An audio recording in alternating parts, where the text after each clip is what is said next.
To resume, the stay at Port Famine was most successful. Wood and water were easily obtained, repairs and sea were made, horary physical, meteorological, tidal and hydrographical observations were taken, and lastly, numerous objects of natural history were collected, the more interesting as the museums of France hitherto contain nothing whatever from these unknown regions beyond a few plants collected by Commerson and preserved in the herbarium of M. de Jussieu. On the 28th December, 1837, anchor was weighed without a single Patagonian having been seen, although the officers and crew had been so eager to make acquaintance with the natives.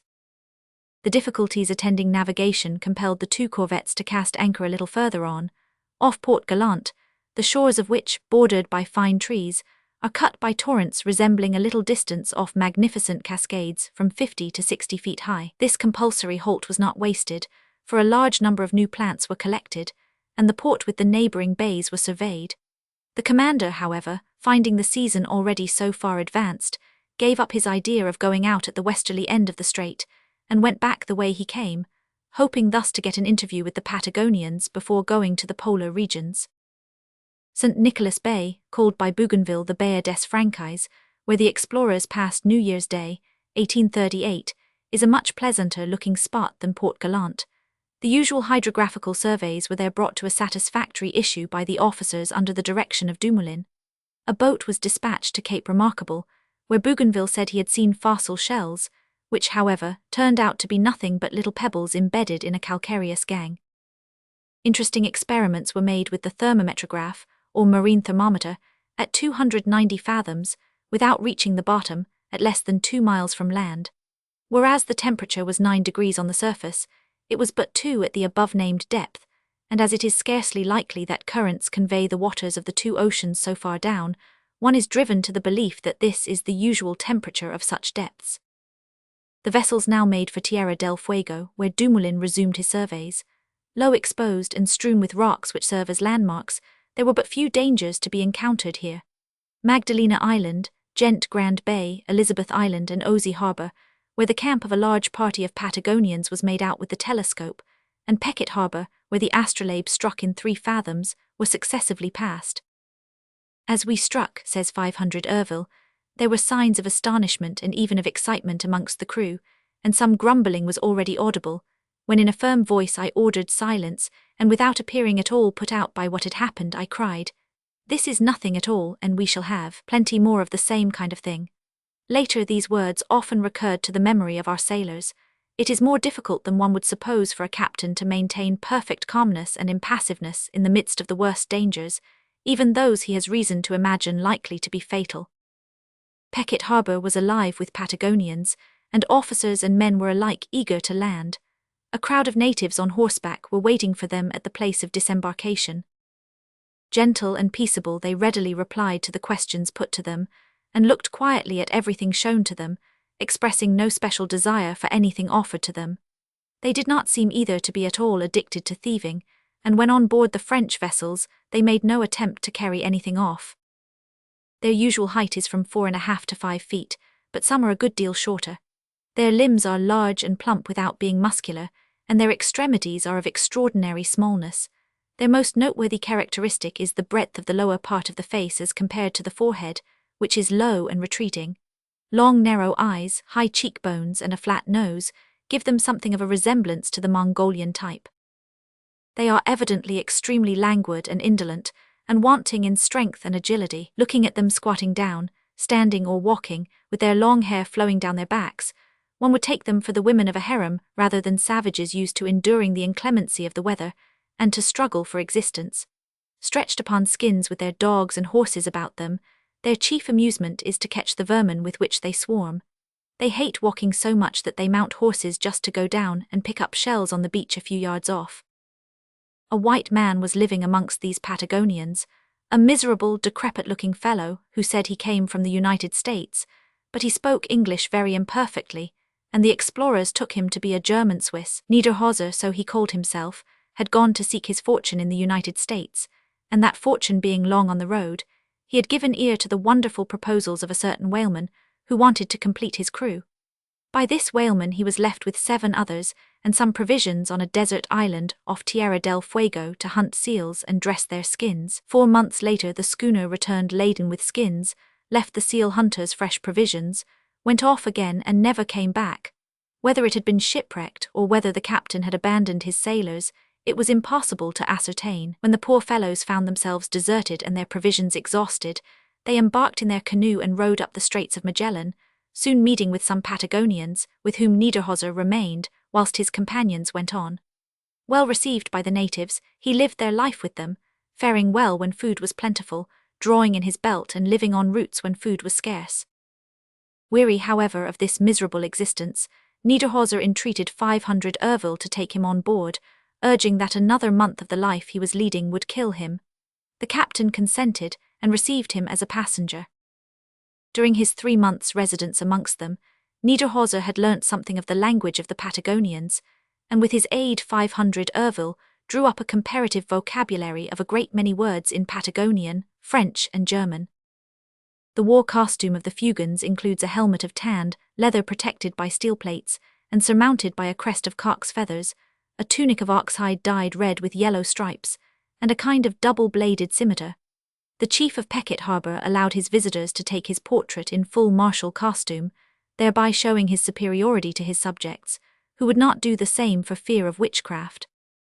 On the 8th January anchor was finally weighed, and the second entrance to the strait was slowly navigated against the tide, the Straits of Magellan having now been crossed from end to end, and a survey made of the whole of the eastern portion of Tierra del Fuego, thus bridging over an important gulf in hydrographic knowledge.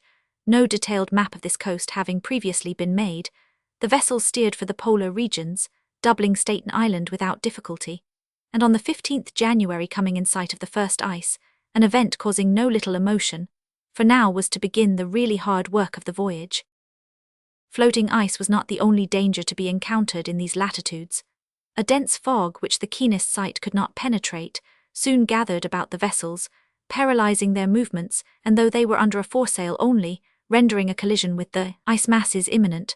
The temperature fell rapidly, and the thermometrograph marked only 2 degrees on the surface of the sea, whilst the deep water was below 0.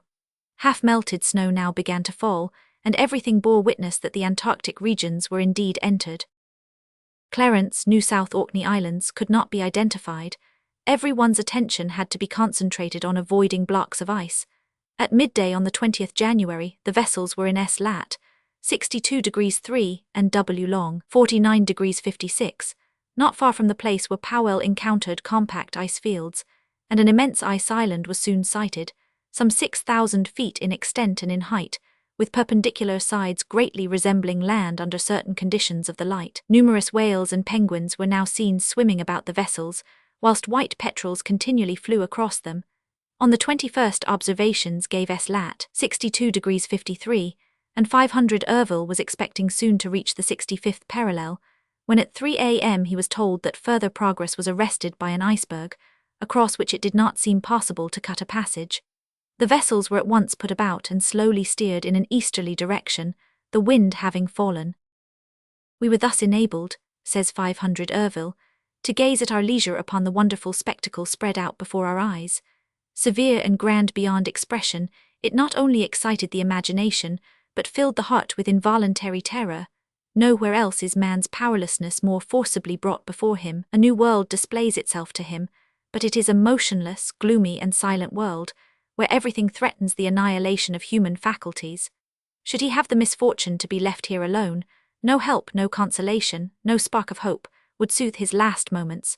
One is involuntarily reminded of the famous inscription on the gate of the Inferno of Dante.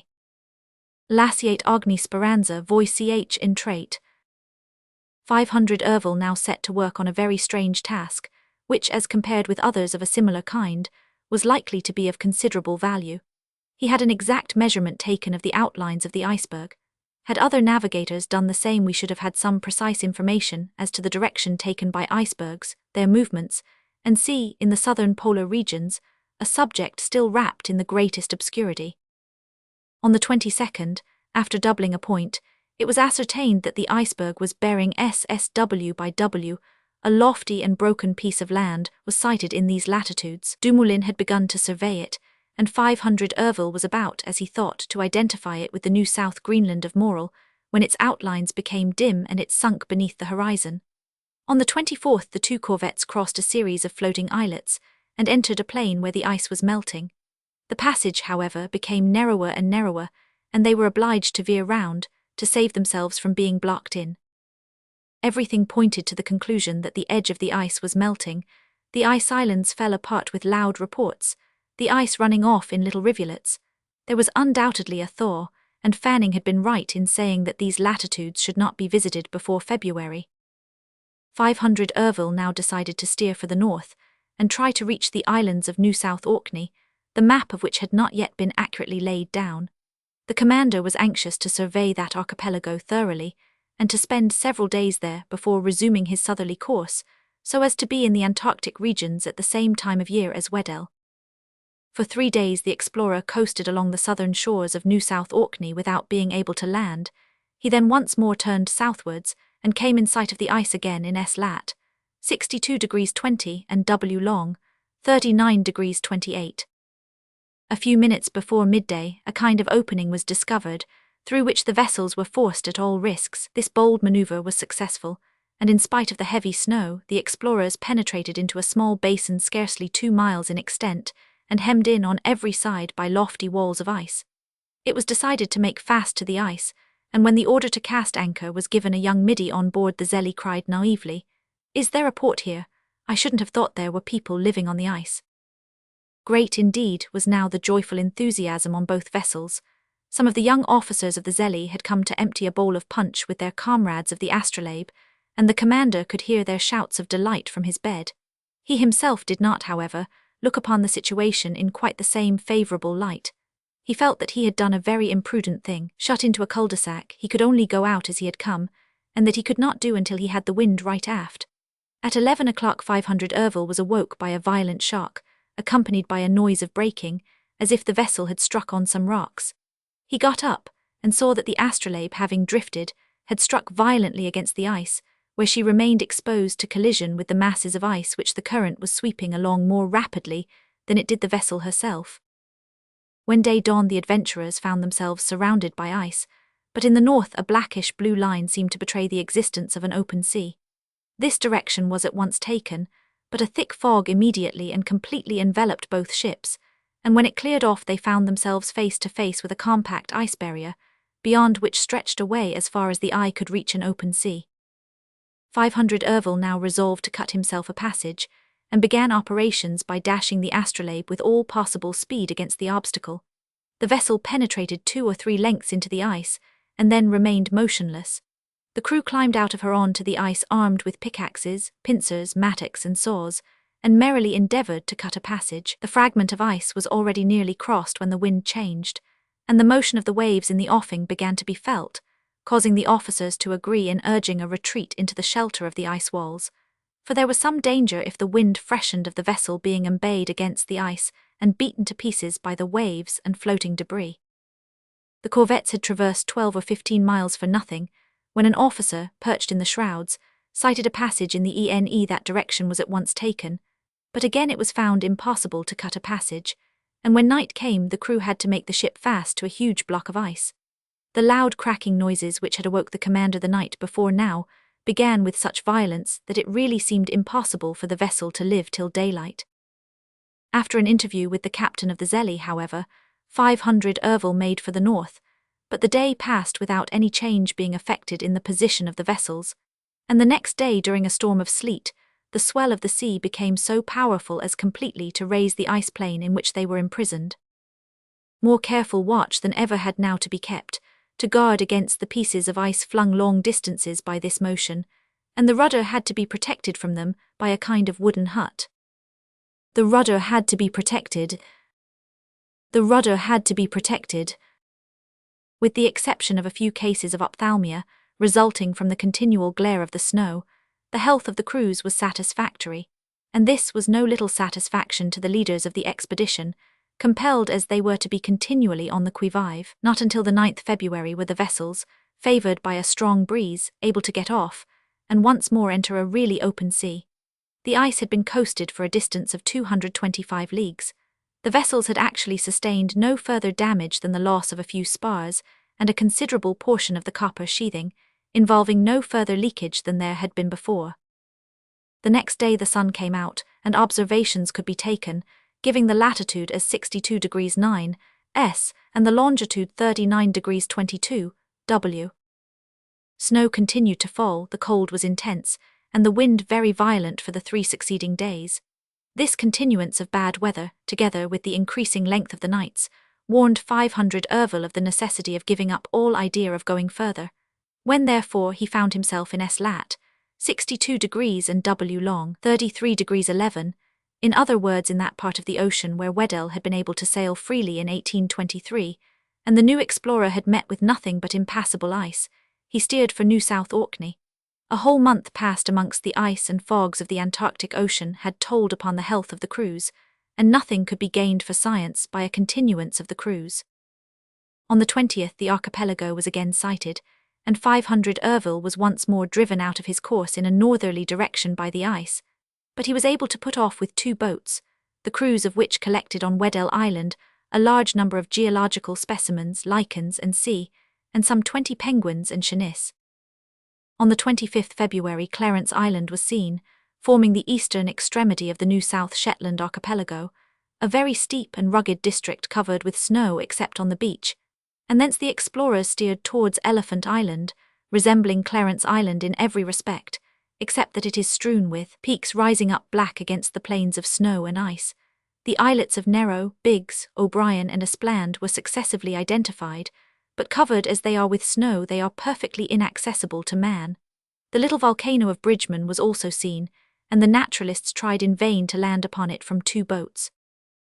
The general colour of the soil, says the narrative, is red like that of burnt brick with particles of grey, suggestive of the presence of pumice stone or of calcined cinders. Here and there on the beach are seen great blackish-looking blocks, which are probably lava. This islet has, however, only one true crater, although thick columns of smoke are emitted from it, nearly all of them issuing from the base on the western side, whilst in the north are 2 other fumaroles, 30 or 40 feet along the water. There are none on the eastern or northern side, or at the top, which is smooth and round. The bulk appears recently to have undergone some considerable modification, as indeed it must have done, or it could not now resemble so little the description given by Powell in December, 1822. 500 Ervil soon resumed his southerly route, and on the 27th February sighted a considerable belt of land in the southeast, on which he was prevented from landing by the fog and the continuous fall of very fine snow. He was now in the latitude of Hope Island, i.e. in S lat, 62 degrees 57. He approached it very closely, and sighted before reaching it a low-lying land, to which he gave the name of Joinville. Then further on in the southwest, he came to an extensive district which he named Louis Philippe, and between the two in a kind of channel, encumbered with ice, an island he called Rossamel. Now, says 500 Ervil, the horizon was so light that we could trace all the irregularities of Louis Philippe's land. We could see it stretching away from Mount Bransfield in the north, 62 degrees W long, to the SSW, where it faded away on the horizon. From Mount Bransfield to the south it is lofty, and of fairly uniform surface, resembling a vast unbroken ice field. In the south, however, it rises in the form of a fine peak, Mount Jackinaut, which is equal perhaps, indeed superior, to Bransfield. But beyond this peak it stretches away in the form of a mountain chain, ending in the southwest in a peak loftier than any of the others. For the rest, the effect of the snow and ice, together with the absence of any objects with which they can be compared, aid in exaggerating the height of all irregularities. And, as a matter of fact, the results of the measurements taken by M. Dumoulin showed all these mountains, which then appeared to us gigantic and equal to the Alps and Pyrenees at least, to be after all of very medium size. Mount Bransfield, for instance, was not more than about 2068 feet high, Mount Jackinaut 2121 feet, and Mount d'Urville, the loftiest of them all, about 3047 feet. Except for the islets grouped about the mainland, and a few peaks rising above the snow, the whole country is one long series of compact blocks of ice, and it is impossible to do more than trace the outlines of this ice crust, those of the land itself being quite indistinguishable. On the first March soundings gave only 80 fathoms with a bottom of rock and gravel. The temperature is 1 degrees 9 on the surface, and degrees 2 at the bottom of the sea. On the 2nd of March, off Louis Philippe's land, an island was sighted which was named Astrolabe. and the day after a large bay, or rather strait, to which the name of Orleans Channel was given, was surveyed between Louis Philippe's Land and a lofty rocky belt, which 500 Ervil took for the beginning of Trinity Land, hitherto very inaccurately laid down. From the 26th February then to the 5th March 500 Ervil remained in sight of the coast, skirting along it a little distance off, but unable entirely to regulate his course on account of the incessant fogs and rain. Everything bore witness to the setting in of a very decided thaw, the temperature rising at midday to 5 degrees above zero, whilst the ice was everywhere melting and running off in little streams of water, or falling with a formidable crush into the sea in the form of blocks, the wind meanwhile blowing strongly from the west. All this decided 500 Ervil against the further prosecution of this voyage. The sea was heavy, the rain and fog incessant.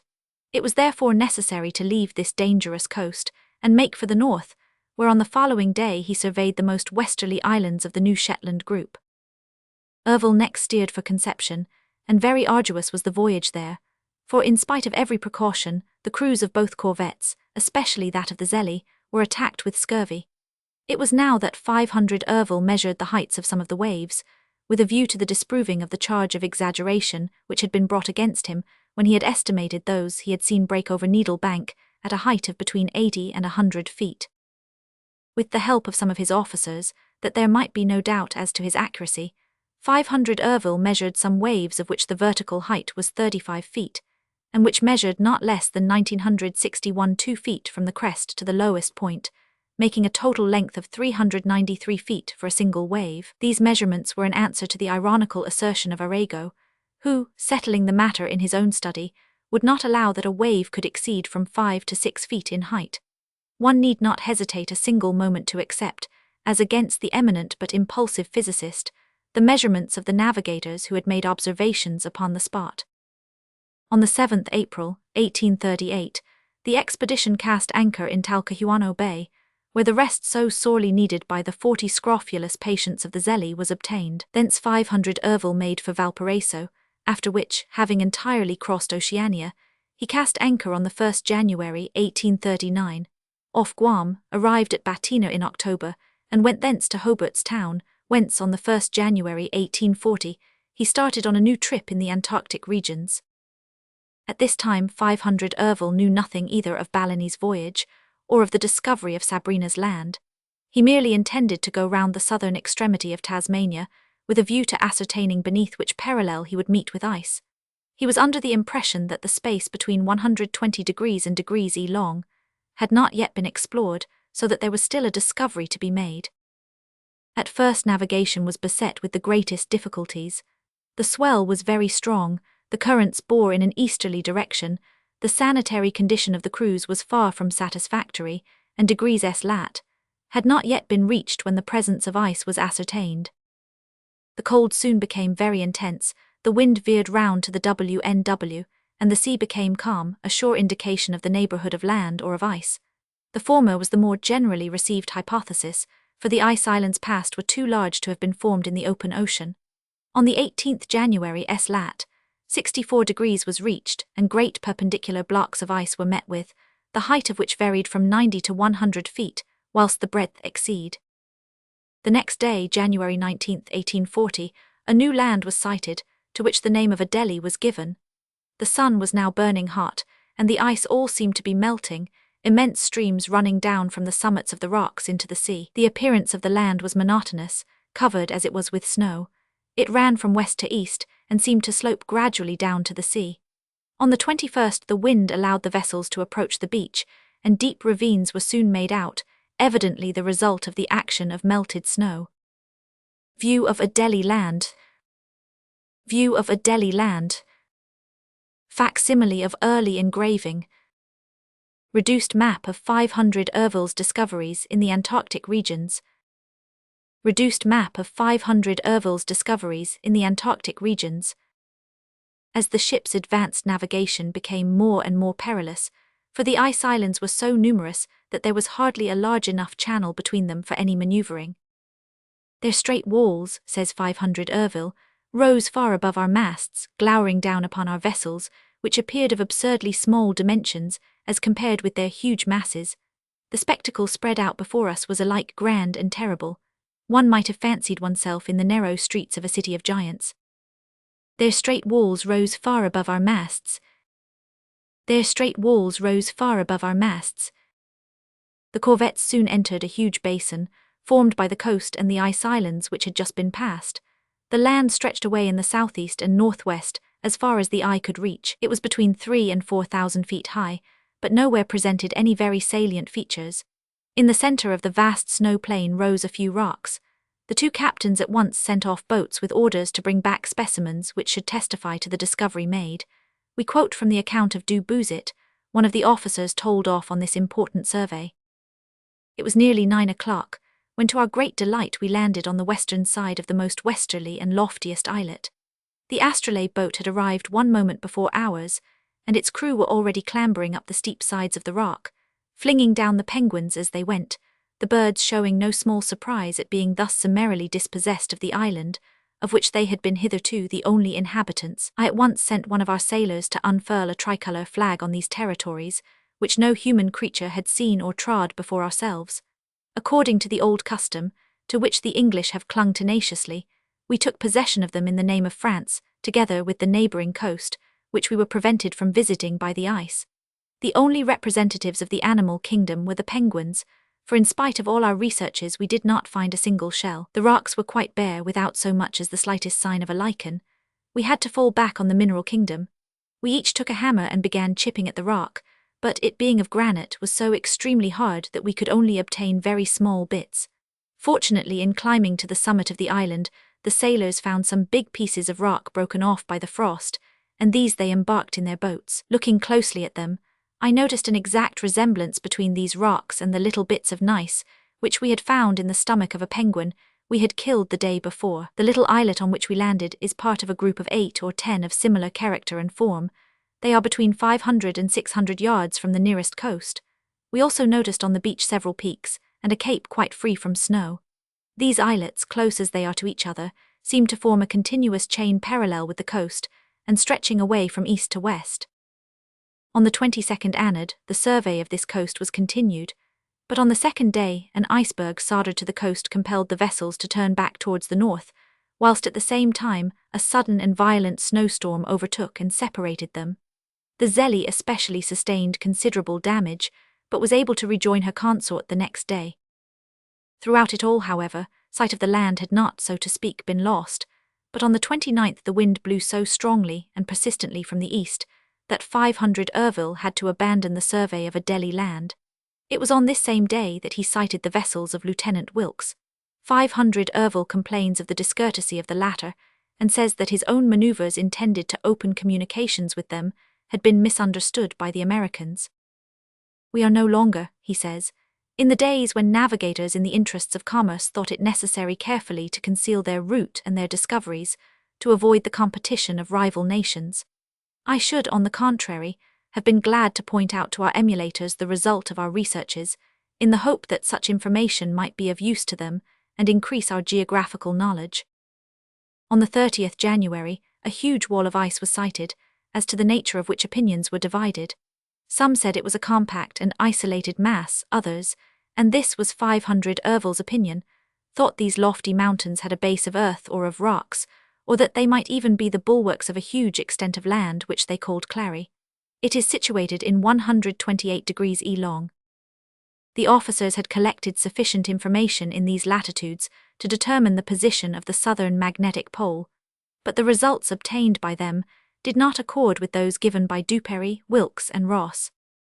On the 17th February, the two corvettes once more cast anchor off Hobart's town, and on the 25th set sail again for New Zealand, where they completed the hydrographical surveys of the Uranie. They then made for New Guinea, ascertained that it was not separated by a strait from the Louisade archipelago, surveyed Torres Strait with the greatest care, in spite of dangers from currents, coral reefs, and sea, arrived at Timor on the 20th, and returned to Toulon on the 8th November, after touching at Bourbon and St. Helena.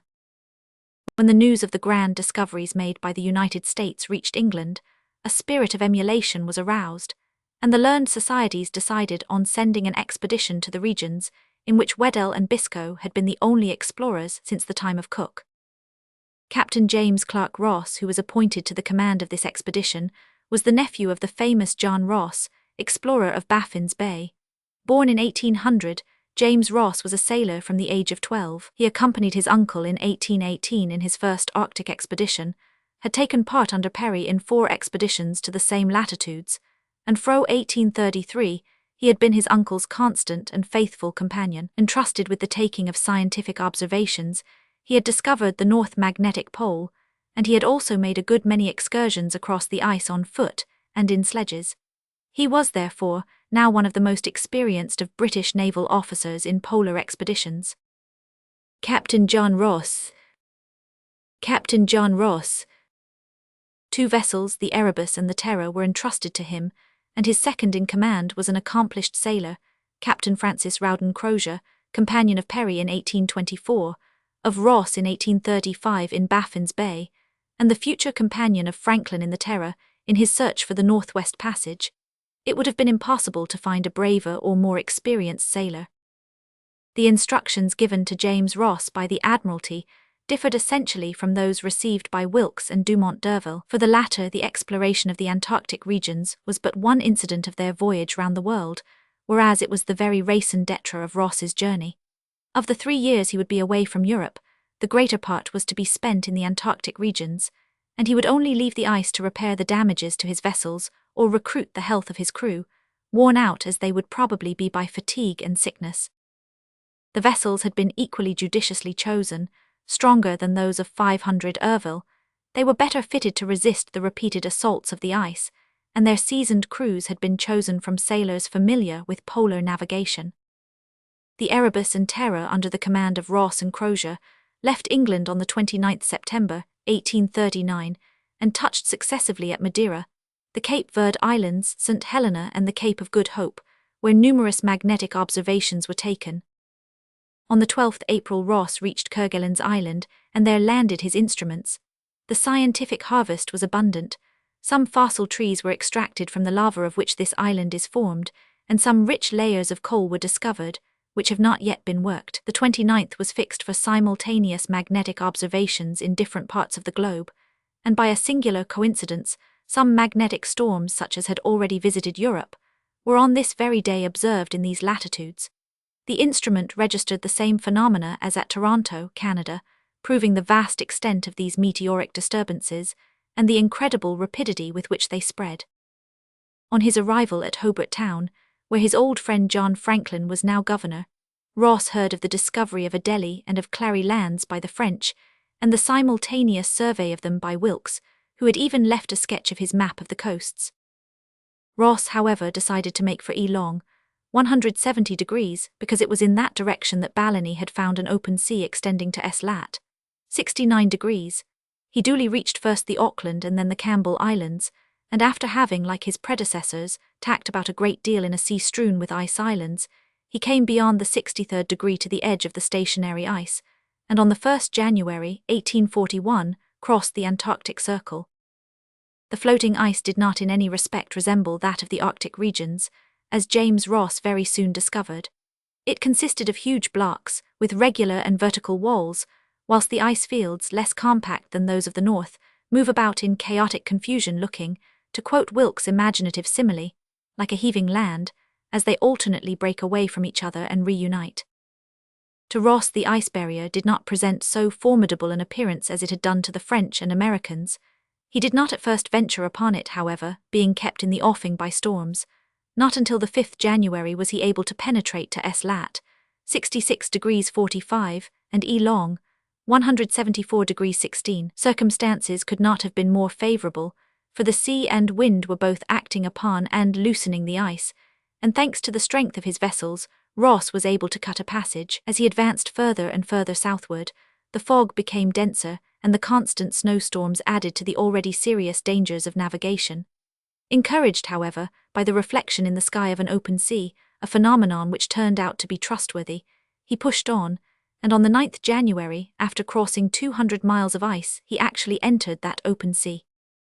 On the 11th January land was sight miles ahead in Lat. 70 degrees 47, and Long, 172 degrees 36. This, the most southern land ever yet discovered, consisted of snow-clad peaks with glaciers sloping down to the sea, the peaks rising to a height of from 9 to 12,000 feet. This estimate, judging from 500 Ervil's remarks on Graham's land, may, however, possibly be an exaggerated one. Here, there, and everywhere, black rocks rose up from the snow, but the coast was so shut in with ice that landing was impossible. This curious series of huge peaks received the name of Admiralty Chain, and the country itself that of Victoria. Map of Victoria, discovered by James Ross. Engraved by E. Morio. A few little islands were made out in the southeast before the vessels left this coast, and on the 12th January the two captains, with some of their officers, disembarked on one of the volcanic islets, and took possession of it in the name of England. Not the slightest trace of vegetation was found upon it. Ross soon ascertained that the eastern side of this vast land sloped towards the south, whilst the northern stretched away to the northwest. He, therefore, skirted along the eastern beach, forcing a passage in a southerly direction beyond the magnetic pole, which he places near S-lat, 76 degrees, and then returning by the west, thus entirely circumnavigating his new discovery, which he looked upon as a very large island. The mountain chain extends all along the coast. Ross gave to the principal peaks the names of Herschel, Whewell, Wheatstone, Murchison, and Melbourne. He was unable, however, on account of the ever-increasing quantity of ice about the coast, to make out the details of its outlines. On the 23rd January the 74th degree, the most southerly latitude ever reached, was passed. The vessels were now considerably hampered by fogs, southerly gales, and violent snowstorms, but they managed to continue their cruise along the coast, and on the 27th January the English disembarked on a little volcanic island in S-lat, 76 degrees 8 and E long, 168 degrees 12, to which they gave the name of Franklin.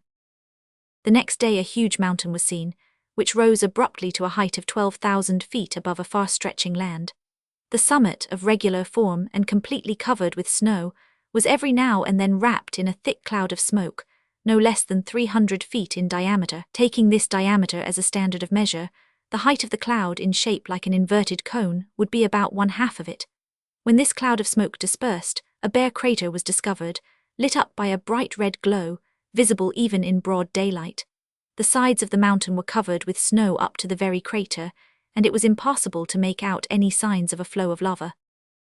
A volcano is always a magnificent spectacle, and the sight of this one rising up from amongst the Antarctic ice, and excelling Etna and Tenerife in its marvellous activity, could not fail to make a vivid impression upon the minds of the explorers. The name of Erebus was given to it, and that of Terror to an extinct crater on the east of it, both titles being admirably appropriate. The two vessels continued their cruise along the northern coast of Victoria, until their further passage was barred by a huge mass of ice towering 505 feet above their masts. Behind this barrier rose another mountain chain, which sunk out of sight in the SS, and to which the name of Perry was given. Ross skirted along the ice barrier in an easterly direction until the 2nd February, when he reached S-lat, 78 degrees 4, the most southerly point attained on this trip, during which he had followed the shores of the land he had discovered for more than 300 miles. He left it in E long, 191 degrees 23. But for the strong favourable winds which now blew, it seems probable that the vessels would never have issued in safety from amongst the formidable ice masses, through which they finally worked their way at the cost of incredible exertions and fatigues, and in face of incessant danger.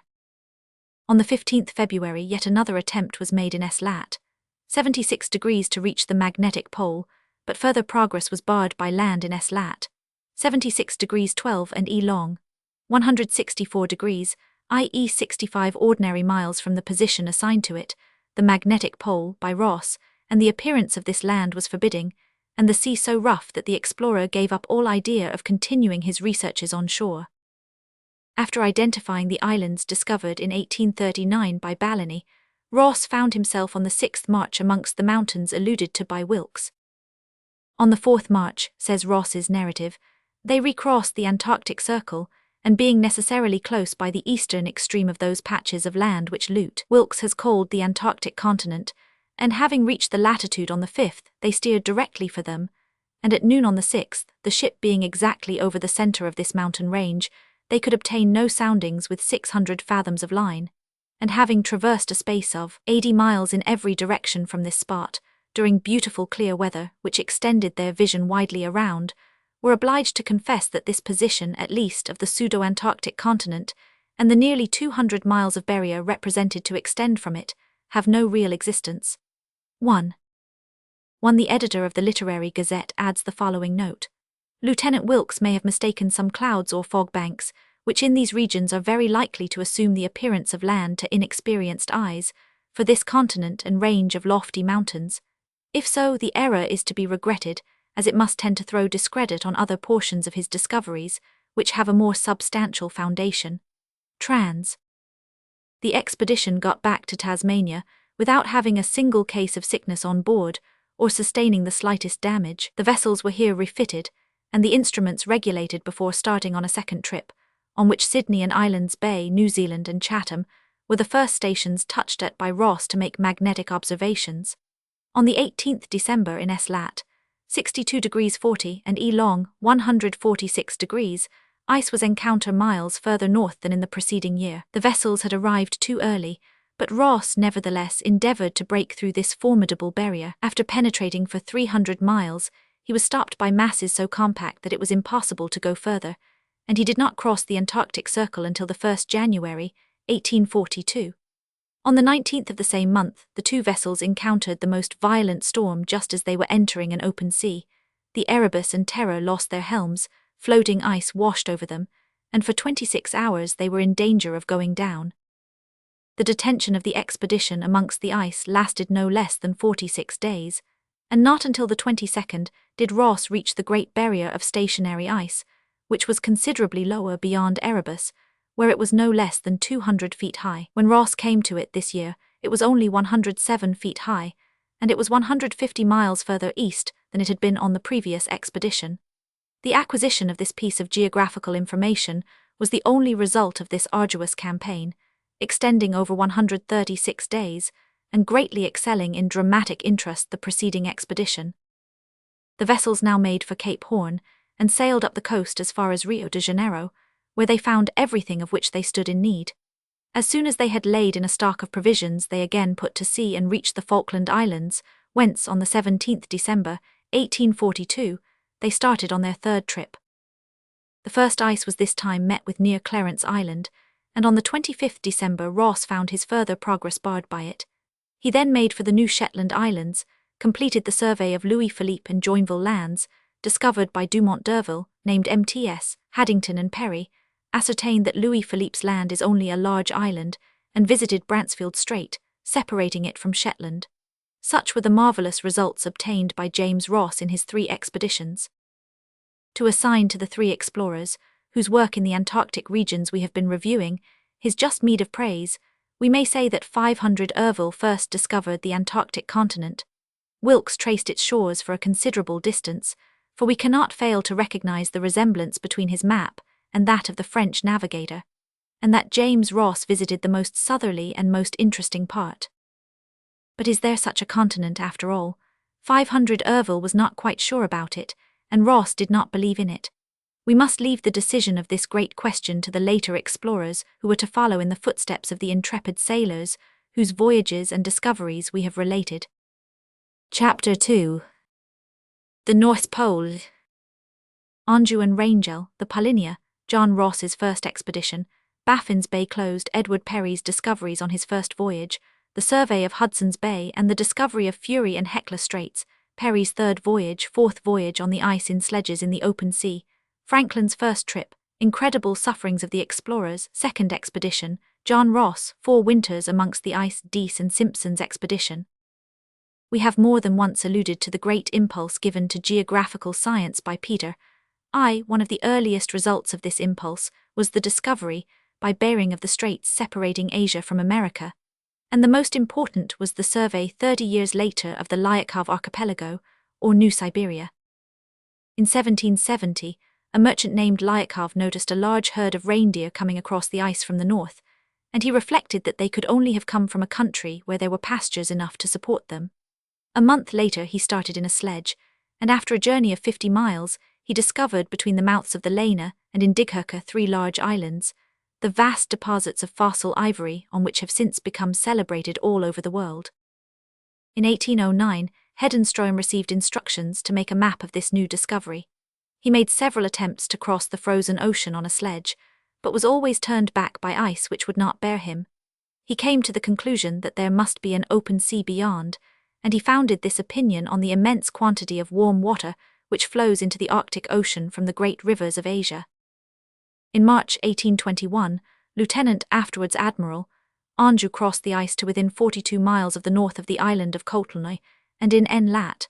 76 degrees 38, saw a vapor which led him to believe in the existence of an open sea. In a second trip, he actually saw this sea with its drifting ice, and came back convinced of the impossibility of going further in a sledge on account of the thinness of the ice. Whilst Anjou was thus employed, another naval officer, Lieutenant Rangel, collected some important traditions about the existence of land the other side of Cape Yakin,